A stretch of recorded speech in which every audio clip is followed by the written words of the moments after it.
el podcast de Pilar A, de educación, tecnología, bienestar y salud. Escúchalo desde iTunes, eBooks, SoundCloud o Spreaker. Hola, soy Pilar Soro. Hoy, domingo 28 de febrero del 2016, recupero una entrevista realizada en el 2009, cuando en aquella época, los domingos por la tarde, nos reuníamos algunas amigas y amigos para hablar de educación.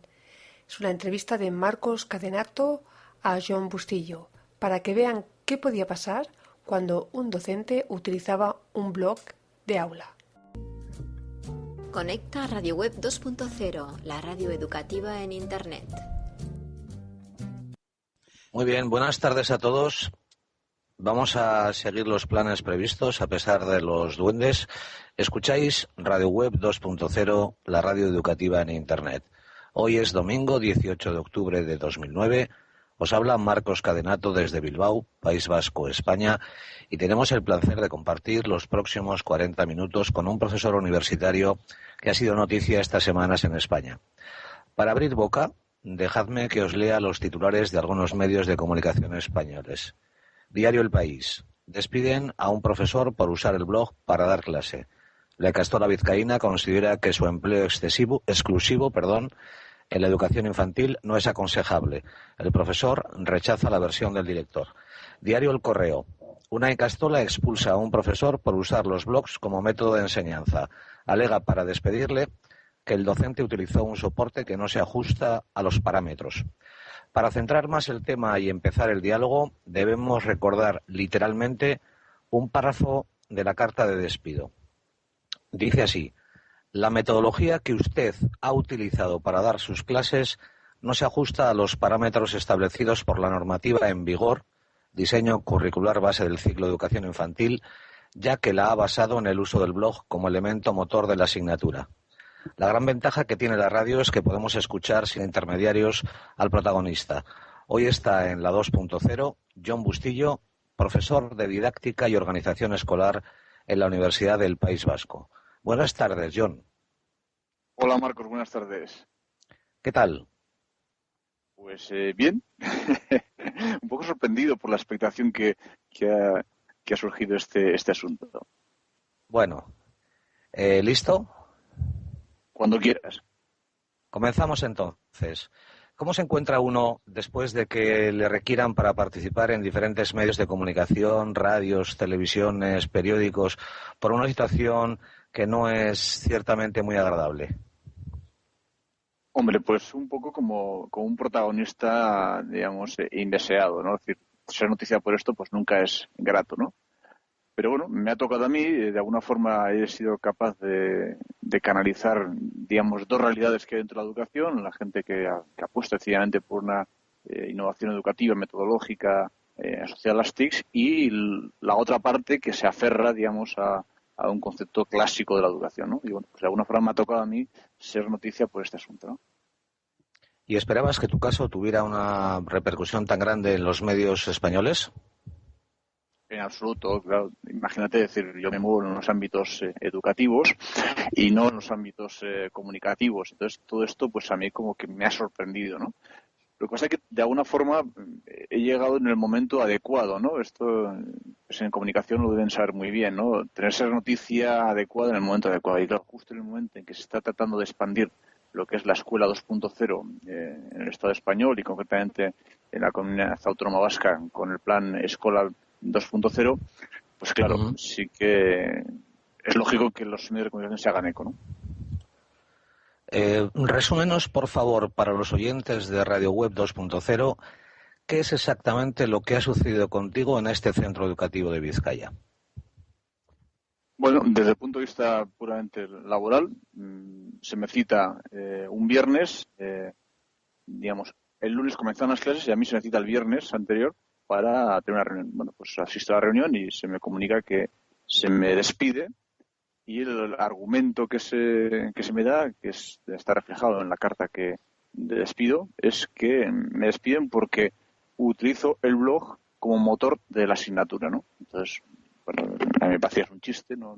Pero vamos a ver, ¿esto es un chiste, una broma? ¿O cómo tengo que tomar esto? ¿Cuál es el motivo real? ¿No? ¿Este es el motivo real? ¿Porque no estamos de acuerdo? Bueno, Y entonces ahí quedó el asunto, con la carta de despido y con esa argumentación, ¿no? Y a partir de ahí, yo lo que hice fue, bueno, pues relatar lo acontecido, digamos, en un blog, en aulablog.com concretamente, y bueno, pues a partir de ahí, pues todo lo que lo que se ha desarrollado en este sentido, ¿no? Sí. Para que no haya confusiones terminológicas, recuerdo a los oyentes, impartías una sola asignatura, desarrollo cognitivo y motor, dentro de un módulo de ciclo superior de formación profesional en educación infantil a 18 alumnos, íntegramente en euskera. ¿Cuál era la metodología que empleabas? Efectivamente, la descripción que has hecho del grupo es correcta y la metodología, al final la metodología perseguía hacer que la clase de alguna forma fuese dinámica y no estática como estamos acostumbrados a los apuntes, ¿no? Entonces, yéndome al programa marcado por el gobierno vasco, es decir, incluso usando el mío libro de texto, lo que hacía simplemente era, a partir de, digamos, el temario está dividido en 5 temas, perdón. Entonces, lo que hacíamos es en cada tema aplicábamos una metodología totalmente activa. Es decir, lo que se pretendía es que el alumno fuese totalmente activo. En este caso, concretando, lo que hacíamos era dividir los temas en tareas a realizar. Una tarea de hacer un esquema gráfico del trabajo, digamos, de la materia que se va a tratar. Posteriormente había que hacer una presentación pública sobre un tema relacionado con eso a los compañeros. Posteriormente había un trabajo en grupo y finalmente había lo que era la publicación dentro de un blog de alumnos de diferentes posts. Centrándonos en el blog. Perdón, sigue. No, simplemente aclarar que esa parte ocupaba el 60% de la nota y luego aparte de eso sí, había el examen normal con el 40% de la nota, ¿no? Sí, quería preguntarte qué valor pedagógico tiene el blog para ti, qué aceptación tenía entre los alumnos y si siguen abiertos los blogs de los alumnos y el tuyo propio. Vamos a ver, por ordenarlo. La aceptación, yo el dato objetivo que tengo es las encuestas de evaluación de los alumnos que valoraron la metodología con 7,8 sobre 10. Y comparativamente con el resto de los docentes del centro, pues la foto era muy buena. Creo que era el segundo por décimas. En relación al valor pedagógico del blog, pues no tiene ni más ni menos valor pedagógico que el que puede tener un cuaderno en blanco. La ventaja que nos ofrece el blog es que nos permite publicar documentos hipermedia y multimedia, ¿no? Muy ricos. Y entonces el valor realmente viene en lo que es el coste cognitivo de la publicación de un post. Es decir, el trabajo cognitivo que tiene que hacer un alumno para hacer una publicación que va a estar abierta para todo el mundo. Lo digo para todo el mundo, digo sus padres, sus amigos, profesores, etcétera, ¿no? Y luego los blogs, por supuesto, se mantienen abiertos, entre otras cosas porque si uno mete el nombre de un alumno que estuvieron en mi curso en Google, aparecerán los trabajos que ese alumno ha realizado. Y de cara a una inserción laboral, no nos olvidemos que esto es un módulo de formación profesional que aquí van a trabajar directamente en el ámbito de la educación infantil, pues supone una gran carta de presentación para que un centro pueda considerar a un candidato frente a otro. Como sabes, el director del centro ha reconocido a el diario El País que únicamente empleabas el blog como herramienta de trabajo con estos alumnos. Sin embargo, tú has afirmado en el artículo que has escrito en Aula Blog y que recomendamos su lectura desde aquí a todos los que nos estáis escuchando y deseéis ampliar la información, que empleabas también el libro de texto que la Administración había recomendado. Te pregunto, ¿por qué esa fijación tan negativa con el empleo del blog desde el punto de vista de la dirección del centro? No lo sé, sinceramente no lo sé. Quizás ponía en evidencia pues otras metodologías, ¿no? Porque los alumnos, claro, no, digamos, esto es un centro pequeño y los alumnos comentan y cuando de repente tienen que enfrentarse a 3 horas seguidas de una clase con metodologías activas o 3 horas seguidas de una clase en la cual tienen que estar copiando apuntes, pues claro, las comparaciones son odiosas, y quizás por ahí puede venir algo, pero insisto que no lo sé a ciencia cierta. Estos son especulaciones que yo hago. Ya. Bueno, tenemos apenas tiempo para mirar el chat, pero de vez en cuando con el otro ojo que tengo echo un poquito y, por ejemplo, Minerva Bueno te quiere decir que te admiramos por tu valentía, nada que ver, estás rompiendo paradigmas. Y acabo de ver que Lu, que acaba de entrar hace poco, por lo que he leído y por lo que está contando, el despido contraviene lo que la Ley de Educación establece. Tienes la palabra. Totalmente de acuerdo con lo que Lu indica, ya lo he mirado. Lo que pasa es que no tiene ningún sentido pelear por ir a trabajar a un sitio donde no valoran el esfuerzo que se realiza, ¿no? Entonces, bueno, eso, digamos, la parte laboral queda en manos de los que entienden de ello, pero yo no tengo ningún interés, obviamente, en volver a un centro de esta naturaleza, ¿no? Y lo que comentaba Minerva, pues simplemente no es que ella sea más valiente ni menos, sino que me ha tocado a mí. Probablemente si hubiese tocado a Minerva, pues hubiese sido un poco lo mismo, ¿no? Es decir, no es que sea yo un bustillo ni más ni menos, es que, bueno, me ha tocado y lo he puesto en conocimiento de la comunidad educativa. Te quería preguntar desde el punto de vista personal, precisamente, no desde el punto de vista legal ni laboral. ¿Alguien de la Icastola se ha puesto en contacto contigo después de 3 semanas? Sí, los alumnos. Ah, curioso. La dirección no, ni la dirección, ni un docente, ni un compañero docente se ha dignado de mandarte un mail o decir, oye, pues tal o cual, ¿no? En cambio, los alumnos sí, curiosamente, pues hace 10 días concretamente mandaron un mail, bueno, pues comentando, oye, pues nos hemos enterado por la prensa, una pena, tal, no sé qué, y queremos mandarte nuestro apoyo aquí, firmamos, o sea, te mando este mail en nombre de todos los compañeros de clase. Para mí la verdad es que ha sido una gran satisfacción, primero porque no tienen por qué hacerlo, y segundo, pues porque lo firman todos, no lo firman 2 o 3, ¿no? Y para mí eso, pues la verdad es que se le sube la moral a uno, ¿no? ¿Para qué vamos absolutamente a reconfortante, claro.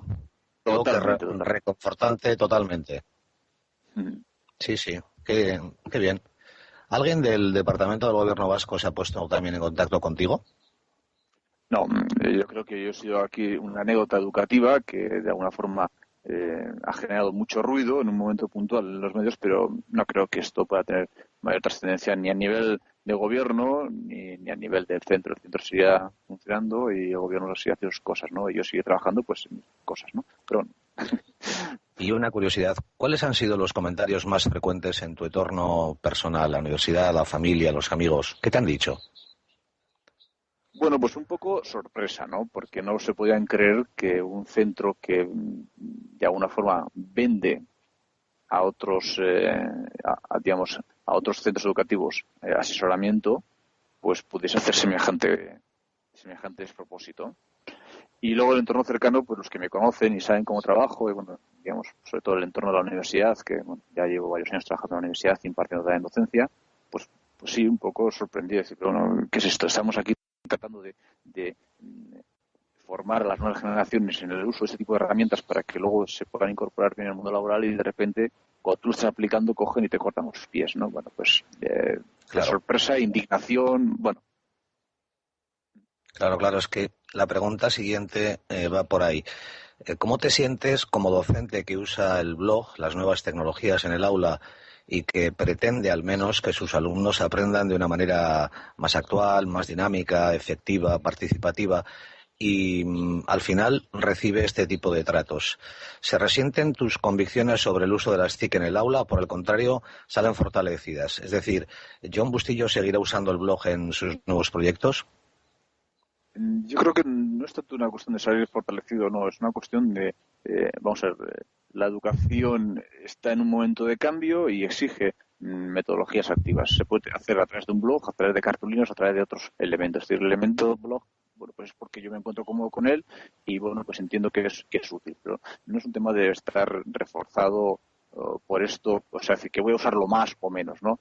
Y sobre, digamos, lo que me comentabas, cómo me siento al respecto, bueno, pues considero que he tenido mala suerte de haber caído en manos de gente que educativamente pues vive en otra realidad, ¿no? Entonces, bueno, pues es una cosa de suerte. Curiosamente, los gestores es gente joven. No pienses tú que estoy hablando de unos gestores que tienen 60 años a punto de jubilarse. No, sí, curioso. Es que el director del centro es más joven que yo. Mira. Quiere decir que no estamos haciendo, digamos, un escenario en el cual, bueno, pues puede ser hasta comprensible y tal. No, en absoluto.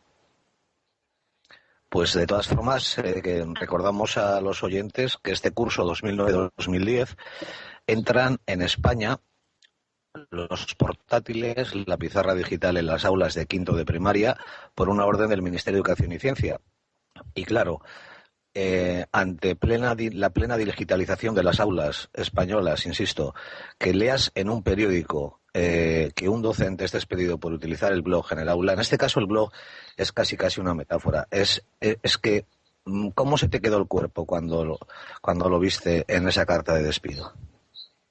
Bueno, no lo acredito. Primero porque, vamos a ver, en ningún sitio del DCB, digamos, del diseño curricular básico, se especifica qué herramienta tienes que utilizar. Ahí estamos hablando de competencias, estamos hablando de contenido, estamos hablando de actitudes, pero no te está diciendo, digamos, qué herramienta. Es decir, si yo hubiese hecho lo mismo, pero con papel y boli, ¿hubiese valido?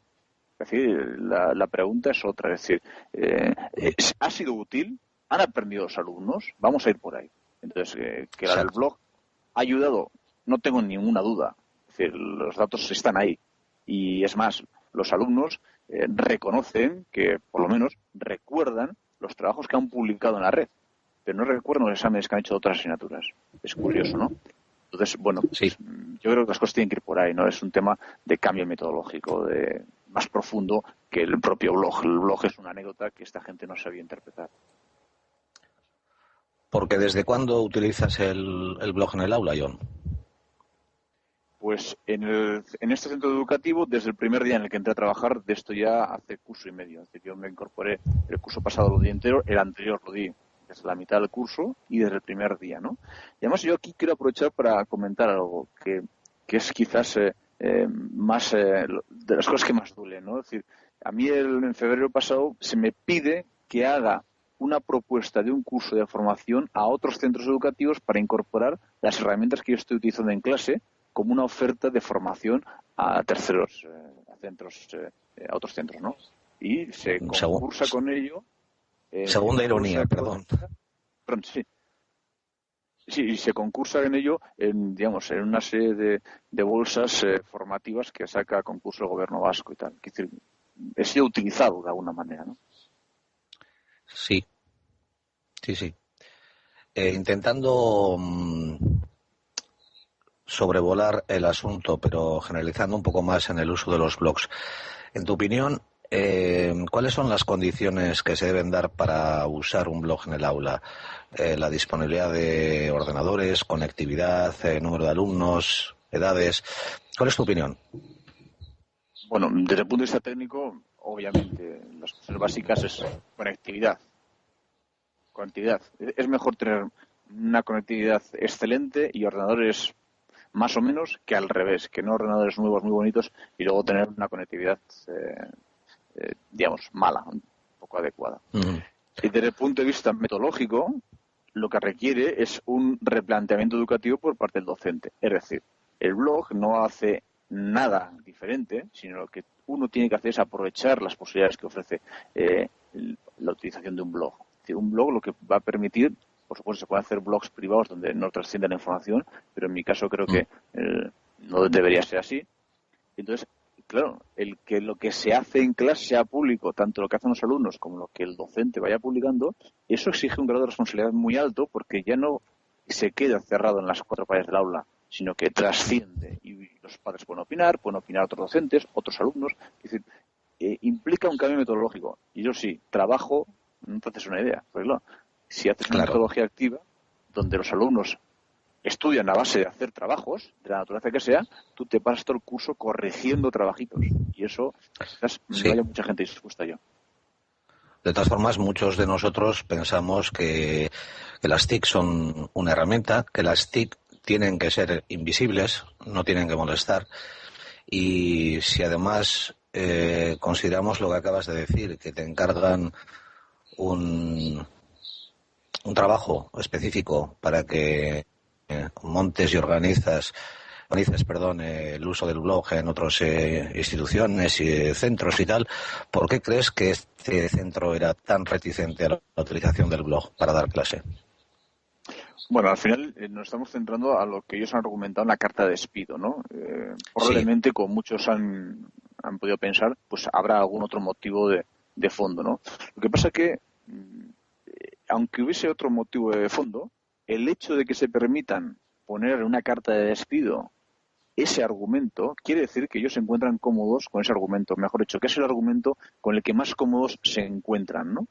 Porque claro, no tiene ninguna argumentación pedagógica ni educativa para despedirme, porque los resultados están ahí, digamos, la aceptación por parte del alumnado, digamos, yo he cumplido todos los requisitos, no he faltado a las clases, quiere decir que de disciplina no hay nada, entonces, que se pueda permitir una institución el lujo de poner esto, quiere decir que es que lo valoran nada, y es que no entienden de educación, no es el blog, es lo que hay detrás del blog.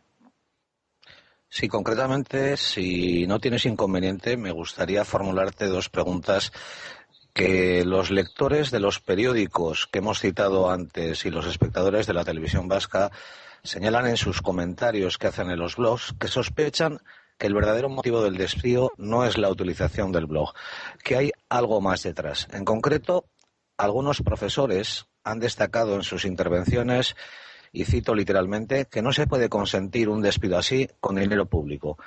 Aclaramos a nuestros oyentes que el centro, que no es público sino concertado, recibe dinero de la administración pública. Por otra parte, otros lectores también han señalado la pertenencia del centro a la Asociación de Ikastolas Católicas y a la posibilidad de que no hayas asumido su ideario. De hecho, recuerdan una parte de la carta de despido que dice: hemos comprobado que el grado de implicación en la dinámica del centro no ha sido la esperada, tal y como la coordinadora del ciclo y la dirección del centro le han hecho saber de manera verbal en diferentes ocasiones. Me gustaría que hoy desde aquí dijeses, si te parece, una respuesta a todos esos comentarios que han dejado publicados. Vamos a ver, el primer sorprendido por el motivo de despido fui yo, y fue el que pidió, digamos, cara a cara, que se me dijese cuál era, digamos, el motivo real de despido, porque no lo podía creer, ¿no? Entonces, pues es un poco lo que comentaba antes, ¿no? Aunque haya habido otro motivo, que probablemente haya sido otro detonante, debe ser todavía más bochornoso que este que han puesto, porque si no, sí, es decir, no tiene ningún sentido, ¿no? Entonces, bueno, yo creo que demuestra una incompetencia pedagógica por parte del centro supina y creo que no tiene más donde rascar, ¿no? Y luego, en relación a lo que comentabas de que si hay un centro religioso, si hay una ikastola, como si ha habido, digamos, ciertas intenciones tendenciosas por parte de medios de comunicación. A ver, el medio de comunicación lo que tiene es que filtran la noticia y la ponen del color que tienen que ponerla, ¿no?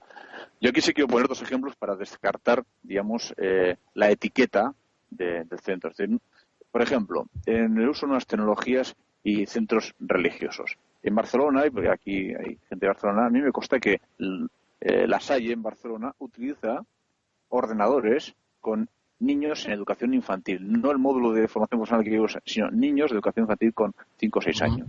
De hecho, yo conozco varios vídeos colgados en YouTube donde se explica esa experiencia. Para que, digamos, no se identifique el retrógrado tecnológico con centro, digamos, religioso. Y en el caso del euskera, con las ikastolas, pues tenemos el caso de digamos, de Jakintza Ikastola. Bueno, Euskal Jakintza es, digamos, el blog del centro educativo, que es de la Ikastola, sí, liderado por Maite Goñi, que la conocemos todos los que estamos metidos en las nuevas tecnologías, por haber recibido diferentes premios, y es de un punto de referencia, ¿no? Entonces, esto es un tema del centro, de la dirección del centro, y el centro, el tipo de centro que es casi una anécdota. Puede suceder esto lo mío en un centro público, laico y en castellano, o en alemán, o no sé qué. Da igual, es la concepción educativa que algunos dirigentes de centros educativos todavía tienen y que de alguna forma están gobernando la educación. Totalmente de acuerdo, John. Personalmente, al margen de los comentarios y especulaciones personales que se han hecho en los distintos medios de comunicación, creo que es una situación absolutamente sangrante, vergonzosa, que la dirección de un centro se atreva a presentar a un trabajador una carta de despido en estos términos, y así lo he escrito, quiero decir, en mi blog en Tres Tizas hace unas semanas. Insistimos, estamos en el año 2009, año de la escuela 2.0, del desarrollo de las TIC en el aula. Es decir, sobra las palabras, pero ¿quieres añadir o matizar algo? Bueno, yo creo que está todo dicho, ¿no? Es decir, el asunto es muy sencillo. En el momento en el que el gobierno vasco se mete en el fregado de una inversión pantagólica en formación y en recursos para fomentar el uso de este tipo de herramientas, no solamente el blog, sino el blog, wiki, otro tipo de herramientas, digamos, herramientas fundamentalmente asociadas a la conectividad, de repente pues te encuentras con esto, ¿no? Quizás esto, si hubiese sucedido hace 2 años, no hubiese sido noticia, porque no estaríamos en medio de esta avalancha tecnológica, ¿no? Pero claro, ha coincidido justo con el lanzamiento de esto y bueno, pues entonces es un despropósito pues mayúsculo. Aún mayor. John, con permiso de los oyentes, voy a leer las palabras que Enrique Dans, experto en sistemas y tecnologías de la información, ha escrito en su blog sobre este caso, sobre tu caso. Dice Enrique: la escuela reconoce el despido como improcedente y calcula la indemnización al profesor aplicando el máximo legal, pero ello no quita hierro a la cuestión fundamental, la idea de fracaso. Fracaso con mayúsculas, fracaso destacado, fracaso evidente y notorio. Fracaso es el que, en el contexto de una educación sometida al mayor cambio experimentado en siglos de historia, renuncia a la experimentación metodológica de un profesor en una asignatura cuando sus alumnos lo evaluaban positivamente con un 7,8 sobre 10 y cuando su experiencia podía ser utilizada como vehículo de innovación para otros. Fracasa duramente el administrador de la escuela en cuestión al prescindir de los servicios de un profesor porque su metodología no se ajusta a los parámetros establecidos por la normativa en vigor, como si la normativa fuese un rígido corsé metodológico del que bajo ningún concepto se puede salir. Fracasa el gobierno vasco por financiar con dinero público una escuela que castiga a quien pretende innovar con criterio, enviando un mensaje de miedo, de inmovilismo y de quieto todo el mundo porque el que se mueve no sale en la foto. Fracasan, y va terminando, aquellos que deciden acudir a este centro esperando una educación adecuada y no formulan ningún tipo de protesta cuando aquel que intentaba innovar en la transmisión de dicha educación es apartado de la docencia. Fracasan finalmente los compañeros del profesor que deciden, por miedo o incompetencia, ponerse silenciosamente del lado de quien reprime la innovación. Para el profesor Dans, está claro, en este asunto la idea final es fracaso. ¿Cuál es la enseñanza final de esta experiencia para ti y qué sabor tiene? Bueno, pues comparto con Enrique, digamos, la reflexión. Es fracaso por muchísimos enfoques, sin duda, ¿no? En este caso, un poco lo que decíamos al principio, no me ha tocado a mí vivir esta experiencia, pero probablemente yo no sea el único caso en donde haya represalias por la utilización de ese tipo de recursos, ¿no? Lo que pasa es que, bueno, yo lo he hecho público y se ha montado todo este circo, pero seguro que hay otras personas que están sufriendo también por intentar innovar, porque claro, innovar y el utilizar herramientas de esta naturaleza, detrás de esto hay, pues, digamos, un interés porque los alumnos sean críticos, y ser crítico implica, pues, que a veces pueda no estar de acuerdo con el docente, que el docente ya deja de ser el saco de conocimiento infinito, donde te pueden cuestionar cosas, que implican muchísimas cosas, ¿no? Y el sabor que me queda, pues bueno, pues que, pues un poco, esto me decía mi ama hace unos días, me decía, mira, tú tranquilo, esto es como lo del Quijote, ¿no? Que decía, ladran Sancho, señal de que caminamos. Pues sí, un poco eso, esto es imparable. Y de que cabalgamos, efectivamente. Esto es imparable, digamos, que a mí me hayan despedido, no, es una anécdota, la bola sigue y bueno, pues esto no tiene vuelta atrás. Sí, de hecho eres un miembro de algunos de los grupos más activos que está en España impulsando la utilización de las TIC en el aula, concretamente de Aulablog. Allí lo hemos dicho y nos piden desde el chat que pongamos los enlaces en cuanto terminemos la conversación Prometo poner todos los enlaces que hemos empleado, sin duda. Me decía, incluido el de Aulablog y las palabras de Dans que me piden por el chat. Concretamente decía que en Aulablog has publicado un artículo extenso explicando tu propia versión y creo que es lo que hay, que es el documento inicial antes de leer la prensa y oír lo que dicen los demás. Os recomiendo que vayáis al artículo de John en Aulablog. ¿Qué te ha comentado los miembros de Aulablog? Hombre, lo que pasa es que este es un foro de amigos, ¿no? Es decir, en Aulablog nos juntamos los que de alguna forma utilizamos este tipo de herramientas, las queremos impulsar, hacemos talleres al respecto. Cada año, como sabéis, nos juntamos en algún sitio de la geografía y ahí compartimos conocimientos. Pues un poco, pues solidaridad, indignación. Lo que es lógico, pues lo mismo que si hubiese sucedido a otro miembro, pues yo le expresaría pues mi solidaridad, ayuda o lo que fuera necesario. Pues en ese sentido, pues un poco el calor de los que comparten este tipo de experiencia, ¿no?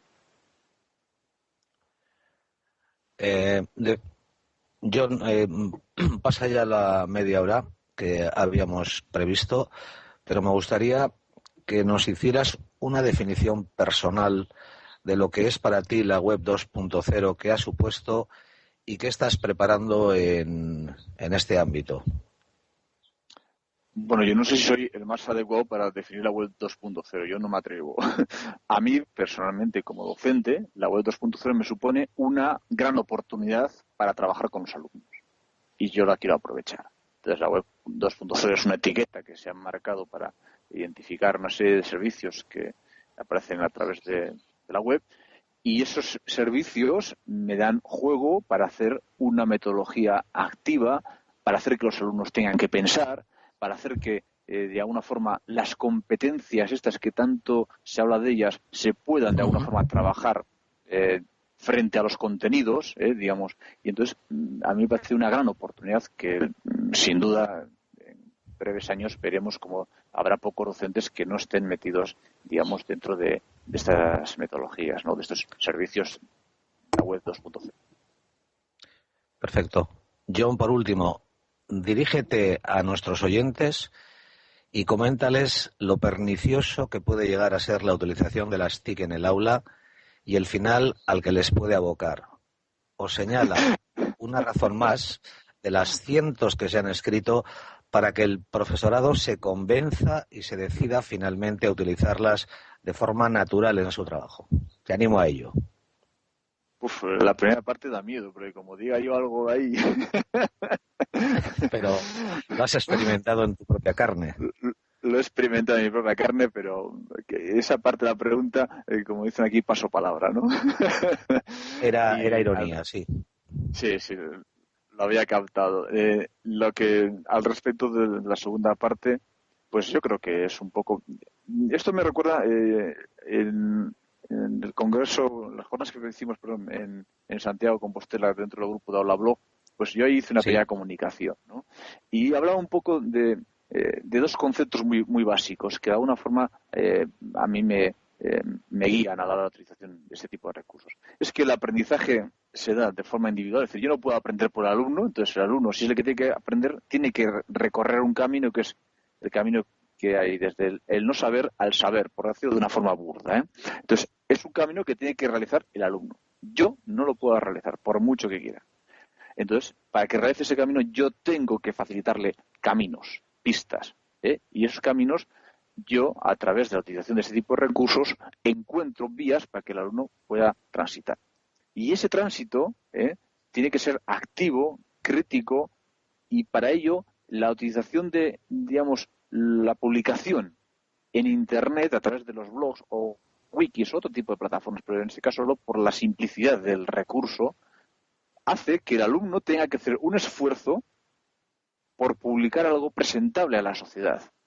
Y entonces yo me he encontrado, por ejemplo, en los trabajos que mando a hacer en la universidad, mis alumnos ya no me entregan trabajos malos. ¿Por qué? Porque prefieren no entregar un trabajo a entregar un trabajo malo. Entonces, ese plus de motivación que no se encuentra en las aulas de forma natural por parte de los alumnos es lo que yo consigo a través de este tipo de herramientas, ¿no? Ahora, el trabajo que luego trae a uno, yo no sé si eso habrá que luego negociarlo con la patronal. Sí. Pero sí, es, digamos, la forma de entender la educación. Muy bien, muchas gracias, John.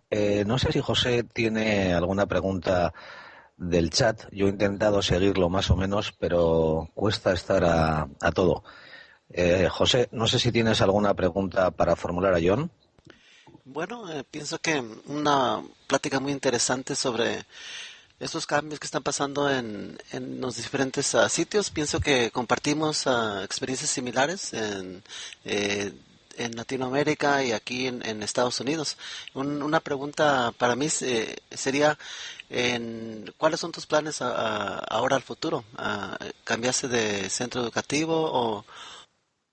Bueno, en el caso de en el ámbito laboral, sí, perdón, en el ámbito laboral yo este centro ya ha pasado a mi historia del currículum y fuera, ¿no? Entonces ahora pues buscar nuevos horizontes. Estoy empezando con la tesis doctoral, que es un tema que tengo que hacerlo sí o sí. Probablemente se toquen temas relacionados con lo aquí tratado. Y bueno, seguiré con mi docencia en la Universidad del País Vasco mientras se pueda. Espero que esto sea largo, porque realmente es algo que me gusta, ¿no? Y una cosa, un pequeño apunte que lo digo como anécdota y al hilo de que José me indicaba. Además de esto, estoy dando clases en las aulas de la experiencia, ¿no? Para quien no sepa lo que es, son, digamos, las personas mayores de 55 años que tienen un módulo de extensión universitario en el cual se pueden matricular.